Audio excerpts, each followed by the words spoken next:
Welcome back to the Find Your 20 Coaching Insights Show. I'm your host, Mark Sieberkrop, and if you're a business owner who's looking to get more focus, more profits, and more time, then you're in the right place, because this is the show where I share the top insights from recent coaching sessions that I've had with my clients to help you throw out the 80% that's holding you back so that you can build a business that you actually love owning.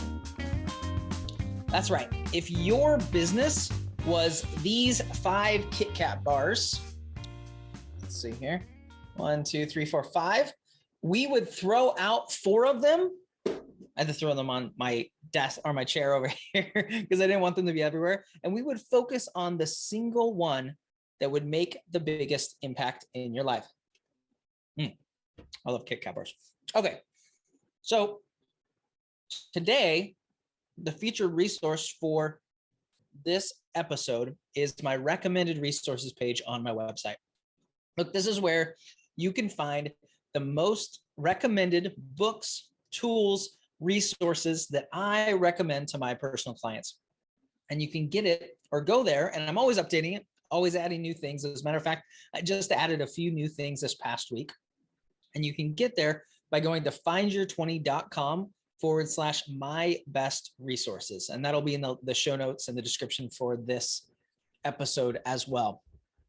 So this episode is going to be a little bit different because last week I spent most of the week actually in a conference learning from my business mentor, Justin Janowski, about sales, about business models, and not only learning, but also serving. Being in a room and helping the other people in the room, giving them feedback, giving them ideas, sharing my experiences.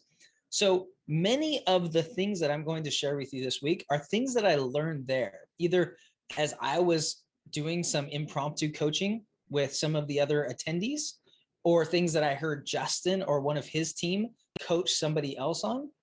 But they're all things that I think will absolutely help you and your business to be able to throw out that 80% and really get to the heart of things that really matter.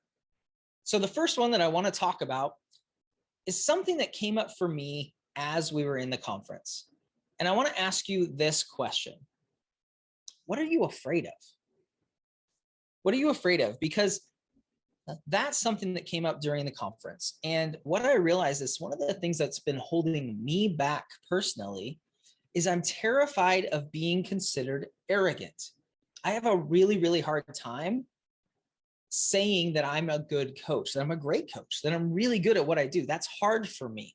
And I know some of you who know me may be thinking, that doesn't square up, Mark. You seem very, very confident. And you're right, but it's a defense mechanism. It's not really the way I feel. And what I realized was there's something that we're all scared of. There's something, if we're not getting the results that we want to get, there's something that we're afraid of. There's something that's going on mentally. There's a mindset that we're afraid of. Maybe it's success. Maybe it's failure. Maybe it's not, maybe it's something somebody said to us one time, but there's something we're afraid of. So my question to you is, what are you afraid of? And I think that's something that is really, really valuable to consider as you're going forth in your business. Identifying the things that are holding you back that you may not even recognize. So after the conference, I realized, and I posted on social media and shared this idea that I'm terrified of being called arrogant. I'm terrified of being seen as being arrogant. And it comes from, growing up and, people telling me, make sure being humble, make sure all of those things, which are great. And we certainly should be humble. But I also believe that there are things that you're very good at.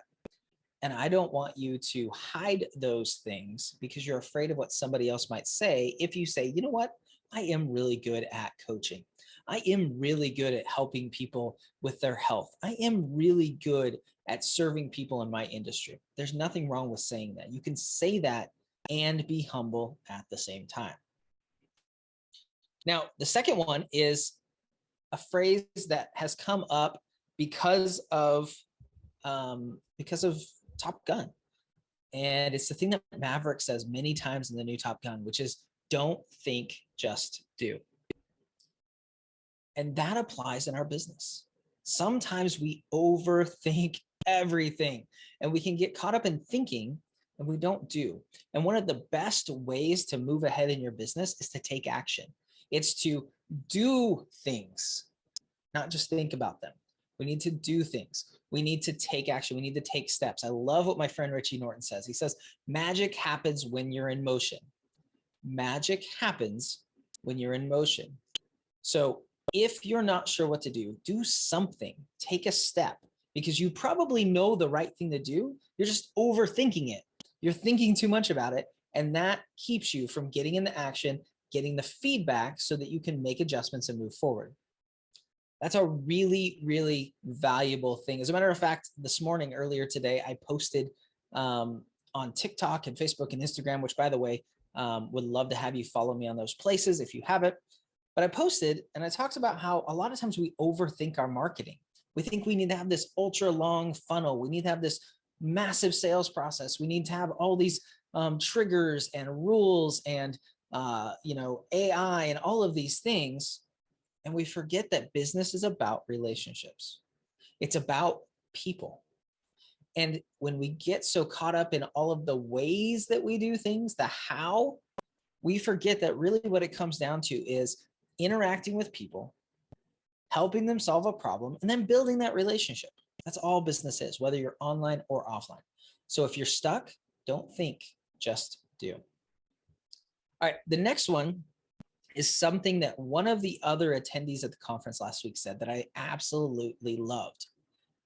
He said, your clients don't have a script for being clients.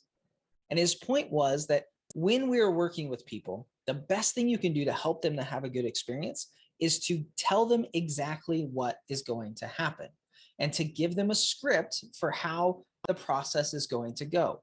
People, when they approach you to coach them, to provide a service, to provide a product, they want you to be the expert. And so you need to be confident and you need to say, here's what we're going to do first. Here's what we're going to do second. Here's what we're going to do third. And here's what the result of that is going to be. They want you to take charge. They want you to be a leader. So make sure as you're interacting with potential clients that you're giving them that script to be your client, helping them to know what that looks like. And there's a lot of different ways that you can do that. There's a lot of things that you can do. One is setting the expectation at the beginning of the relationship. Now, if you're coaching and you're having a conversation with somebody, you do that through that coaching conversation, through that initial conversation. You say, here's what we're going to talk about today. Here's what my outcome for this call is going to be. And here's what I hope we'll do after this. You want to be clear and tell them. Now, if you have a product or a service, it's the same thing. You want to be clear. You want to tell them what's going to happen. When they land on your opt-in page, they want to know what's going to happen. They're giving you their email address. They want to know what's going to happen next. When they buy a product, they want to know what's going to happen next. The minute that somebody buys from you, I learned this from my friend Marisa Murgatroyd. The minute somebody buys from you, there's two thoughts that go through their mind. The first is they want to logically justify the decision that they made. The second is they want to get out of it. They're looking for any reason to ask for a refund, to not do it. That's just human nature. We have this buyer's remorse. And so you want to be really clear on what the next steps are. You want to make sure that you're holding them by the hand, that you're giving them the process that they're going to go through so that they know what's going on. People don't like uncertainty. So you, as the content creator, as the course creator, as the coach, need to provide that certainty. You need to be the leader. You need to help them to know what's going to happen next. All right. And the final one I want to share with you today is a thought that I had as we were talking during the conference. And it pertained to one of the other attendees and her business. And so I went up to her at the break and I said, hey, I want to share something with you that I just thought of. And it's a way to reframe a conversation with somebody. If you're having a conversation with somebody and they're not sure if the investment's worth it, let's say you're doing coaching and they're not sure if it's worth the investment to do this coaching with you. Let's say it costs $7,500. Maybe it's a coaching package of some sort. And they're really hesitant. What you could say is, hey, I just want to ask you, would it be possible for me to pay you $7,500 to keep the problem that you just shared with me? Could I pay you $7,500 to continue to not to be able to get clients? could I pay you $7,500 to not solve this relationship problem? And what that does is, because essentially, and then if they say, well, no, that would be ridiculous. Like, my problem's worth more than that. And then you can say, okay, well then why is there a hesitation to invest $7,500 in order to solve this problem? I'm very confident I can help you solve this problem. So it's turning it around and helping them to see that one of the ways, or that by not taking you up on your offer, by not enrolling in your program, they're actually accepting, they're keeping their $7,500 or how much ever it is in order to keep the problem. They're saying that the money is more important than the problem. Now, what happens is, if somebody does value the amount of money more than they value the solution to their problem, one of two things has happened.